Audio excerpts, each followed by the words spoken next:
Assalamualaikum warahmatullahi wabarakatuh. Assalamualaikum warahmatullahi wabarakatuh.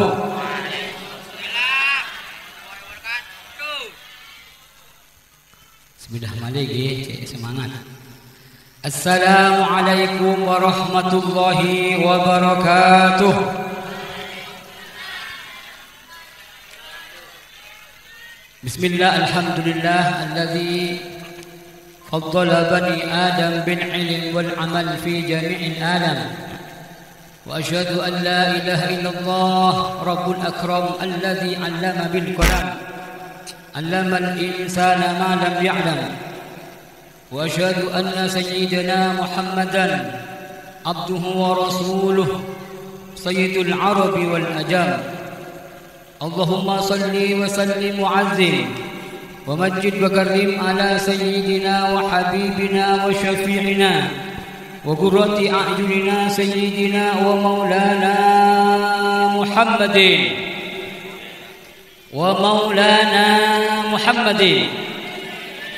wa ala alihi wa ashabihi dzil ilm wal hikam. Qala subhanaka la ilma lana illa ma 'allamtana innaka antal alimul hakim. Rabbi shrah li sadri wa yassir li amri wa hlul 'uqdatam min lisani yafqahu qawli, amma ba'd. Hadratal muhtaramin, para alim, para ulama, para asatid, wabil khusus guru kita semua, Abuya Kiai Haji Nur Hadi bin Muhammad dan keluarga, Ibu Nyai serta Gus Maulana Syuhada dan putra-putra beliau yang sangat kami taati dan yang sangat kami hormati. Juga kepada para asatid, wabil khusus kepada guru kami Al-Ustaz Muzaki dari Jawa Tengah. Perlu saya sampaikan, di samping kiri Yainul Hadi Muhammad, ini Ustadz Muzaki, guru saya yang paling saya ingat adalah dalam ilmu nahwu dan shorof. Beliau yang membimbing saya. Semoga Allah Subhanahu wa taala memberikan kepada beliau, kepada Yainul Hadi Muhammad, kepada Ustadz Muzaki kesehatan, amin. Sehat wal afiat, panjang umur, buat beribadah kepada Allah Subhanahu wa taala. Amin amin ya rabbal alamin. Juga akhina fillah, saudara seperjuangan Bapak Muhammad Takwim. Itu adalah selevel dengan saya, selitik dengan saya. Beliau masuk kira-kira tahun 90-an sampai 95, atau mungkin bisa disebut sampai sekarang beliau masih mondok. Semoga Allah berikan kepada beliau kesehatan, panjang umur, kuat beribadah kepada Allah Subhanahu wa taala. Amin ya rabbal alamin. Dan juga para asatid atau asatidah ustazah yang tidak bisa kami sebut satu persatu tanpa mengurangi rasa hormat kami. Para alumni juga semua yang hadir pada siang hari ini, juga para santri, santriwan dan santriwati. Semoga Allah Subhanahu wa taala memberikan kepada kita semua kesehatan, panjang umur, kuat beribadah kepada Allah Subhanahu wa taala. Amin amin ya rabbal alamin. Hadirin yang sangat kami hormati, mari kita awali perjumpaan kita ini dengan lafaz alhamdulillah, rasa syukur kita kepada Allah Subhanahu wa taala, di mana pada siang hari ini Allah Subhanahu wa taala telah memberikan nikmat inayah serta hidayahnya sehingga kita dapat berkumpul bermujahah dalam tempat yang amat mulia ini. Semoga hadir kita semua ke tempat ini yang di sini disebut nama Allah Subhanahu wa taala, di sini disebut nama Rasulullah sallallahu alaihi wasallam, disebut nama aulia-aulia Allah Subhanahu wa taala. Maka harapan kita, semoga kita tidak pulang ke rumah kita masing-masing kecuali doa kita, kecuali dosa-dosa kita diampuni oleh Allah Subhanahu wa taala, dan segala maksud doa kita dikabulkan oleh Allah Subhanahu wa taala. Amin amin ya rabbal alamin. Salawat serta salam semua tetap tercurahkan kepada junjungan kita Nabi agung Nabi besar Muhammad sallallahu alaihi wasallam. Nabi Muhammad sallallahu alaihi wasallam, Nabi penghulu alam, Nabi yang sangat kita tunggu syafaatnya. Semoga kita kelak semua dianggap oleh Kanjeng Rasul Muhammad sallallahu alaihi wasallam sebagai umatnya, dan kita diberi syafaat oleh Kanjeng Rasul Muhammad sallallahu alaihi wasallam. Baik syafaat itu di dunia dengan kemudahan-kemudahan, dan syafaatul uzma, yakni kita berkumpul dengan Kanjeng Rasul Muhammad sallallahu alaihi wasallam di surganya Allah Subhanahu wa taala. Amin amin ya rabbal alamin. Hadirin para santri yang sangat kami hormati, hari ini kita berkumpul dalam rangka temu kangen, temu kangen alumni, lintas alumni dari tahun awal hingga tahun akhir, dirangkai dengan halal bihalal. Maka semoga kita betul-betul sekali lagi dosa-dosa kita diampuni oleh Allah Subhanahu wa taala berkat acara yang semacam ini. Amin ya rabbal alamin. Ramadan telah berlalu. Amal ibadah kita, model ibadah kita kepada Allah Subhanahu wa taala itu ada dua macam. Yang satu adalah model ibadah vertikal lurus kepada Allah Subhanahu wa taala, atau disebut dengan ibadah hablum minallah. Kita sudah lakukan di mana? Ketika Ramadan. Kita sangat semangat untuk beribadah kepada Allah Subhanahu wa taala, baik puasanya, baik sholatnya, baik qiyamul lailnya, baik qiraatul Qur'annya, maka kita sudah lakukan banyak di ketika Ramadan yang kemarin. Dan yang kedua, hadirin rahimakumullah, model ibadah kita adalah model horizontal atau hablum minallah, lurus kepada sesama manusia.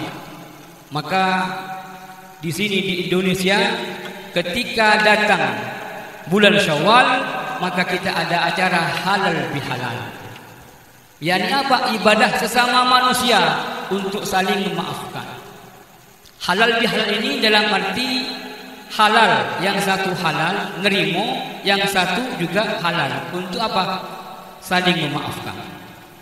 Kalau sampean para santri membuka kitab, dimanapun sampean buka kitab apa saja, dari yang kecil hingga tebal, sampai mencari bab halal bihalal, tidak ada. Babul halal bihalal tidak ada.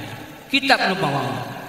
Karena halal bihalal ini yang terjadi hanya di Indonesia. Konon hanya ada di Indonesia.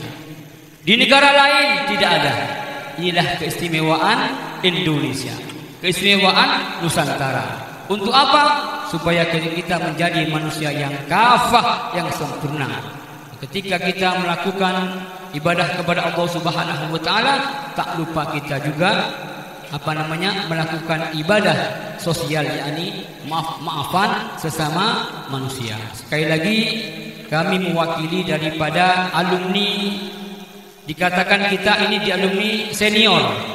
Semoga kepada adik-adik atau kepada teman-teman, khususnya kepada guru kita, semoga salah-salah kami, baik yang disengaja maupun tidak disengaja, diampuni oleh Allah Subhanahu wa taala dan diampuni oleh beliau guru kita Kinul Hadi Muhammad. Amin ya rabbal alamin. Saya langsung masuk kepada silaturahim. Halal bihalal ini dalam kitab tidak ada. Yang ada adalah silaturahim yang semacam ini kita berada. Kita berkumpul untuk silaturahim, menguatkan ukhuwah Islamiyah. Silaturahim itu ada dua macam. Yang pertama khusus kepada siapa? Tentunya kepada yang pertama, kedua orang tua kita. Orang tua itu ada tiga bagi kita umat muslim. Yang pertama adalah orang tua kita yang melahirkan. Yang kedua mertua. Ingat, mertua itu adalah orang tua kita juga. Jangan nakal-nakal sama orang tua. Hormati mereka sebagaimana kita menghormati orang tua kita sendiri. Dan yang ketiga, orang tua kita adalah guru kita. Guru kita itu adalah orang tua kita. Sering kita mengatakan murabbi ruh wal jasad. Mereka lah yang betul-betul orang tua kita, karena mereka adalah pendidik ruh dan jasad kita. Bukan hanya ruh, tetapi jasad kita. Dulu saya waktu di pondok sering dikasih makanan oleh beliau, Idul Hadi Muhammad dan ibunya. Berarti beliau bukan hanya pendidik dalam ruh saya, tetapi juga pendidik dalam jasad kita. Sekali lagi, semoga keluarga Idul Hadi Muhammad, ibunya dan putra-putranya diselamatkan oleh Allah Subhanahu wa taala baik di dunia dan akhirat. Amin amin ya rabbal alamin. Hadirin rahimakumullah, silaturahim atau halal bihalal sangat dianjurkan oleh Allah Subhanahu wa taala. Kanjeng Rasul Muhammad sallallahu alaihi wasallam bersabda kepada Mu'adz bin Jabal, "Ya Mu'adz, silman qata'ak." Wahai Mu'adz, sambunglah orang yang memutuskan. Kalau silaturahim sesama, kita datang kepada guru, kepada orang tua, kepada mertua, itu sudah biasa. Kepada sesama muslim itu sudah biasa. Tetapi hadirin rahimakumullah, silaturahim yang sesungguhnya adalah kita dekat kepada orang yang memutus hubungan silaturahmi kepada kita. Mereka pernah salah kepada kita, tetapi kita dengan lapang dada, dengan besar hati, kita mendatangi orang yang telah pernah salah kepada kita. Orang yang memaafkan itu baik, tetapi orang yang lebih baik adalah orang yang mendatangi orang-orang yang pernah salah kepada kita. Maka hadirin rahimakumullah, Kanjeng Rasul Muhammad sallallahu alaihi wasallam bersabda kepada Mu'adz bin Jabal, "Ya Mu'adz, silman qata'aka." Silman qata'ak. Sambunglah orang yang pernah menyakitimu. Sambunglah orang yang pernah memutus hubungan silaturahmi kepadamu. Hadirin rahimakumullah, jangan karena sepetak tanah, jangan karena sejengkal tanah lalu kita mengatakan kepada saudara kita, mulai sekarang kamu bukan saudaraku, mulai sekarang kita putus hubungan. Na'udzubillah min dzalik. Nah, pada momen yang semacam ini, Syawal yang semacam ini, tepatlah kiranya kita untuk betul-betul menyambung kembali silaturahim yang terputus. Karena dunia kita putus, tidak mengaku engkau adik, engkau kakak, tidak mengaku. Maka hadirin rahimakumullah, pada saat ini momen halal bihalal, mari kita sama-sama lapang dada untuk saling memaafkan. Hadirin rahimakumullah, Kanjeng Rasul Muhammad sallallahu alaihi wasallam bersabda, "La yadkhulul jannah qati." Tidak akan masuk surga orang yang qati. Apa qati? Imam Sufyan Ats-Tsauri mengatakan qati ay qati'ur rahim, orang yang memutus hubungan silaturahim. Yang saya sebutkan tadi, karena gara-gara satu petak tanah cekcok, dia tidak mau mengakui saudaranya. Maka orang-orang yang semacam ini adalah masuk kepada la yadkhulul jannah qati, tidak akan masuk surga orang-orang yang memutus hubungan silaturahim. Dalam sebuah asar hadirin rahimakumullah, isnani, dua orang ini yu'adzibullahu qabla al-akhirah. Allah Subhanahu wa taala akan mengazab orang ini sebelum akhirat. Sebelum dia meninggal akan diazab oleh Allah Subhanahu wa taala. Siapa dua orang ini? Yang pertama adalah uququl walidain, orang yang durhaka kepada kedua orang tua, termasuk durhaka kepada guru, tidak menganggap dia gurunya, tidak menganggap dia orang tuanya, putus. Maka orang-orang yang semacam ini, yang uqul walidain, durhaka kepada orang tuanya, dia akan disiksa oleh Allah Subhanahu wa taala sebelum dia meninggal dunia. Maka hadirin rahimakumullah, lihat Kadang ada orang sakit 1 tahun, 2 tahun, 3 tahun tidak sembuh-sembuh. Bisa jadi dia diazab oleh Allah Subhanahu wa taala karena dia durhaka kepada kedua orang tuanya. Nauzubillah min dzalik. Dan yang kedua, siapa orang yang diazab oleh Allah Subhanahu wa taala sebelum akhirat adalah qati'ur rahim. Orang yang memutus hubungan silaturahim, orang yang tidak mengaku saudaranya menjadi saudaranya lagi, dia tidak mau kepada saudaranya, dan orang-orang yang semacam ini akan disiksa oleh Allah Subhanahu wa taala sebelum dia meninggal dunia. Nauzubillah min dzalik. Hadirin rahimakumullah, adik-adik yang sangat saya cintai, ada sebuah cerita. Ada seseorang saudagar dalam sebuah kitab dari India. Dia zaman dulu mau berhaji, dan di berhaji itu dia membawa uang 1000 dinar. Kalau sekarang dirupiahkan beberapa miliar, bisa 1 miliar, bisa 2 miliar. Orang kaya ini membawa uang sebanyak itu dan dia mau haji. Ketika dia mau haji, dia bingung mau dititipkan di mana uang yang sebanyak ini. Maka dia bertanya kepada orang, disuruh dititipkan kepada seseorang yang ia sangat amanah dan orangnya soleh. Kita garis bawahi, disuruh dititipkan kepada orang yang dia dalam kampung itu sangat amanah dan dia sangat soleh, sangat baik orangnya. Maka hadirin rahimakumullah, akhirnya ketemu dengan orang ini, lalu dititipkan uang miliaran rupiah itu kalau uang sekarang. Lalu dia pergi berhaji, melakukan rukun haji dan sebagainya. Namun hadirin rahimakumullah, setelah selesai dia berhaji, ternyata orang yang dititipi ini rajulun soleh, orang yang soleh itu meninggal dunia, dan tidak ada yang tahu di mana uang itu disimpan kecuali orang ini. Hadirin, maka orang yang kaya ini bingung di mana saya harus menemukan akan uang saya. Maka dia banyak bertanya kepada ulama-ulama Mekah pada waktu itu.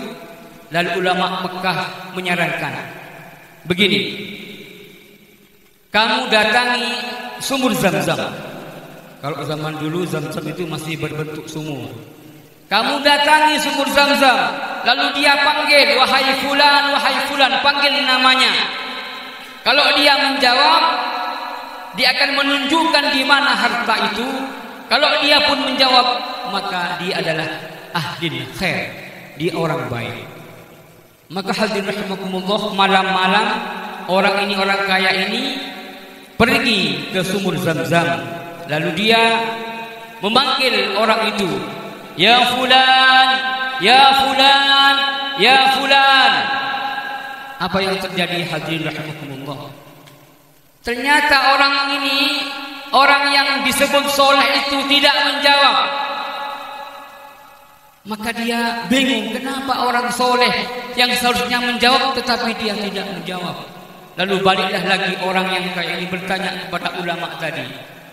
Dia menyampaikan hakaza, begini dan begini. Lalu ulama menyarankan lagi, coba kamu panggil. Di Hadramut itu ada sumur, namanya sumur. Ada yang mengatakan birhud bikasril ba, ada yang mengatakan burhud bidomil ba. Coba panggil di situ. Kalau dia menjawab, dia min ahli syarah, dia menjadi orang baik dan dia akan menunjukkan dia orang yang jelek dan dia akan menunjukkan di mana harta kamu. Hadirin rahimakumullah, akhirnya orang yang kaya ini pergi ke Hadramut dan sampailah dia ke sumur Burhud. Lalu dia memanggil orang itu, ya fulan, ya fulan, ya fulan, ya fulan, ya fulan, ya fulan.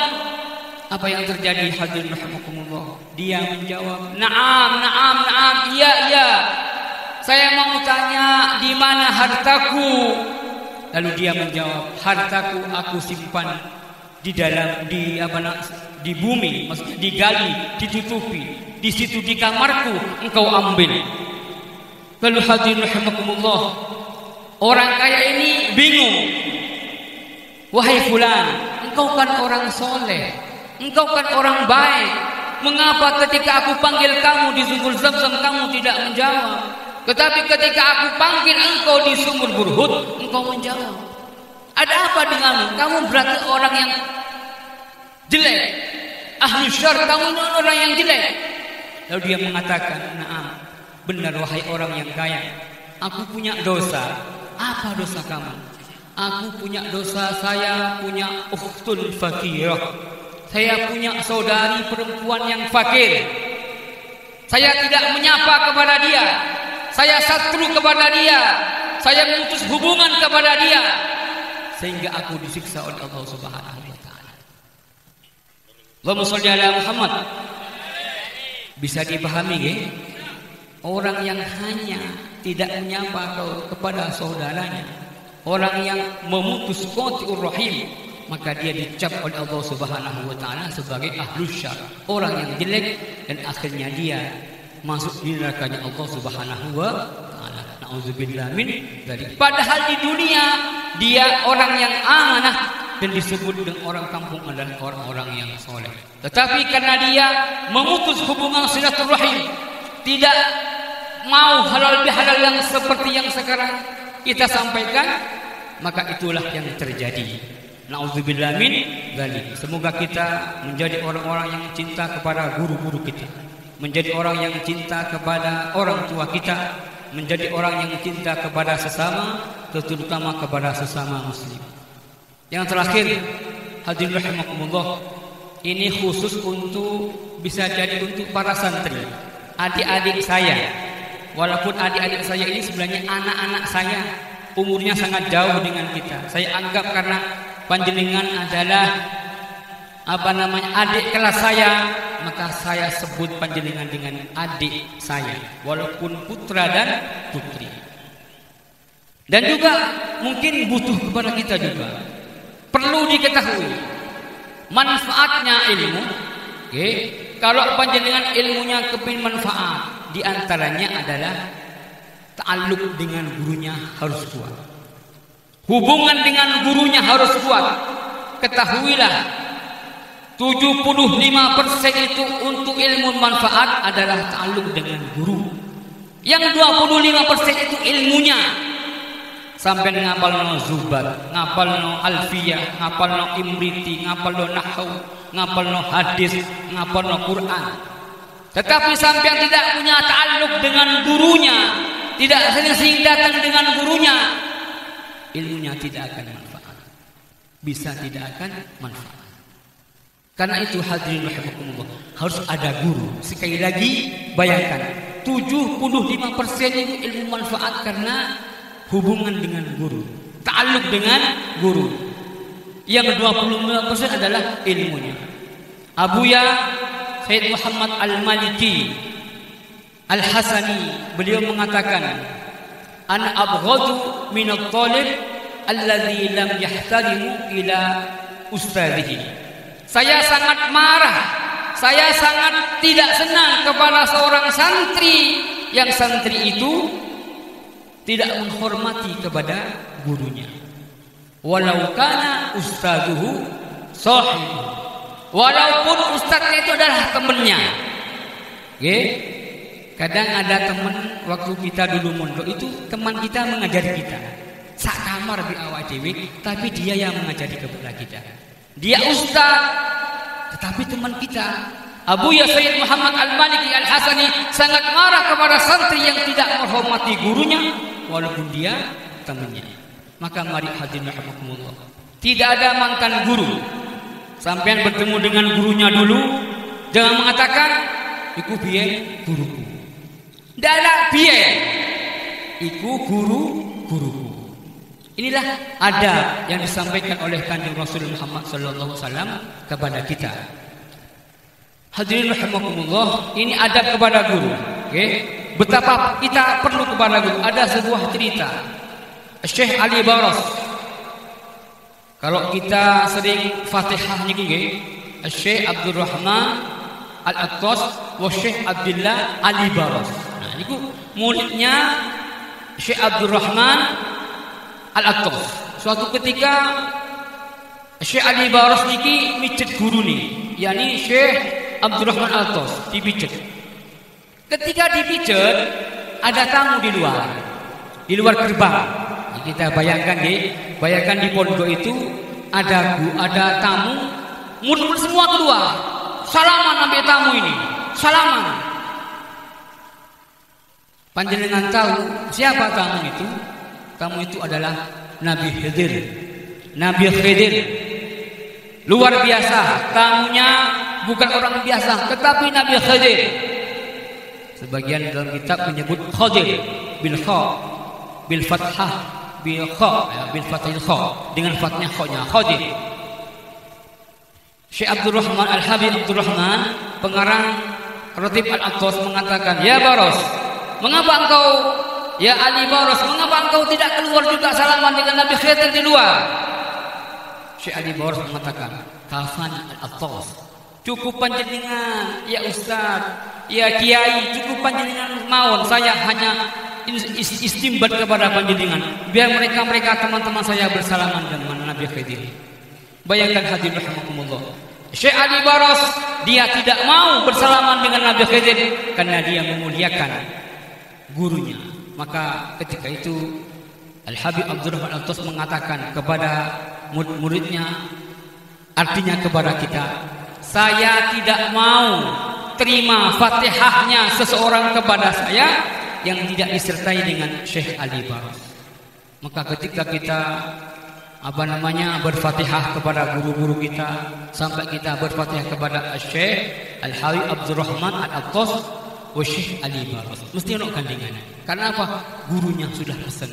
Ketika kita silsilah wasilatul Fatihah kepada Syekh Abdurrahman Al-Attas, maka harus disertai dengan Syekh Ali Baras. Itulah seorang guru. Betapa guru ini adalah sangat kita butuhkan, karena gurulah yang nanti kita bisa mensyafaati kita ketika kita di mahsyar. Amin ya rabbal alamin. Yang sangat terakhir, ceritanya Al-Habib Abdullah Al-Haddad. Al-Habib Al-Haddad itu punya seorang murid juga. Muridnya ini tidak pernah belajar. Sekali lagi, Al-Habib Al-Haddad pengarang Ratib yang selalu kita baca. Dia punya murid yang tidak pernah sama sekali belajar kepada beliau, hanya khidmat, suruh ke sawah, suruh ke pasar. Tahun berganti tahun, akhirnya murid khidmat ini meninggal dunia. Lalu hadirin rahimakumullah, apa yang terjadi kepada murid khidmat kepada gurunya, yakni Al-Habib Abdullah Al-Haddad? Malaikat mengatakan kepadanya, "Hei fulan, man rabbuka?" Halo. Apa jawaban ini? Man rabbuka ya. Man rabbuka? Iso ya apa ini? Saya sampaikan lagi, muridnya Al-Habib Al-Haddad ini tidak pernah mengaji kepada Habibullah. Ketika ditanya oleh malaikat dalam kubur, "Man rabbuka?" Habibullah Al-Haddad. "Man rabbuka?" Habibullah Al-Haddad. "Wa man nabiyuka?" Habibullah Al-Haddad. Wis kaiso ngomong tok kok ini Habibullah Al-Haddad. Maka hadirin rahimakumullah, ketika muridnya ini meninggal dunia dan hanya bisa semacam ini, Habib Abdullah yang masih di dunia mendengarkan akan muridnya ini. Waduh iya, aku duwe murid ben gak tahu ngaji. Apa yang terjadi? Maka Habib Abdullah Al-Haddad ini masuk ke dalam kubur. Percaya sampai. Halo. Habib Abdullah masuk ke dalam kubur. Kalau ahlu sunnah wal jamaah terutama NU kudu percaya. Ini wong Wahabi, apa iki? Khurafat mulai wong Wahabi. Kalau kita harus percaya. Nah, kita ini bisa dialog dengan ahlu kubur. Kalau kita sampaikan cerita ini panjang. Saya dulu waktu mondok itu ada teman saya soleh, namanya itu sama ini ditugasi untuk takallam, berbicara dengan orang yang mati. Berbicara orang mati itu. Nanti kapan-kapan saja, soalnya waktunya terbatas. Saya kembali kepada cerita. Abdul Haddad masuk dalam kubur kepada muridnya, lalu dia mengatakan, si malaikat, iki ini biyen gak tahu ngaji. Nek khidmat dok nang lakon nang pasar kon, nang sawah. Tadi dia gak pernah.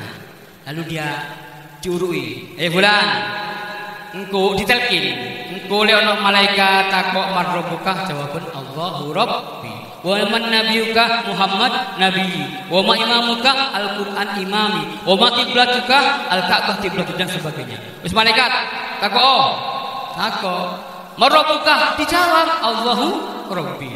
Wa man nabiyuka Muhammad nabi dan seterusnya. Artinya apa hadirin rahimakumullah? Inilah seorang guru, sosok seorang guru yang harus kita rangkul guru itu, karena yang dapat mensyafaat adalah guru-guru kita. Dengan hanya berkhidmat, tidak pernah belajar, tetapi dia lulus dari fitnah al-kubur. Artinya apa? Dia diselamatkan oleh Allah Subhanahu wa taala berkat dia cinta kepada gurunya. Semoga kita para alumni, laki perempuan, para santri, laki perempuan, semoga ilmu kita manfaat. Amin ya rabbal alamin. Dan kita adalah salah satu orang yang menjunjung tinggi akan guru kita. Orang dulu itu sebelum ngaji, dia berdoa kepada Allah, ya Allah, tutuplah aib guru kita. Tutuplah aib guru kita. Kenapa? Dia ingin ilmu yang bermanfaat. Salah satunya jangan berburuk sangka kepada guru. Hadirin rahimakumullah, karena keterbatasan waktu, inilah yang dapat kami sampaikan. Semoga ada guna dan manfaatnya. Akhirul kalam, wabillahi taufiq wal hidayah, wabillahi wal inayah. Assalamualaikum warahmatullahi wabarakatuh.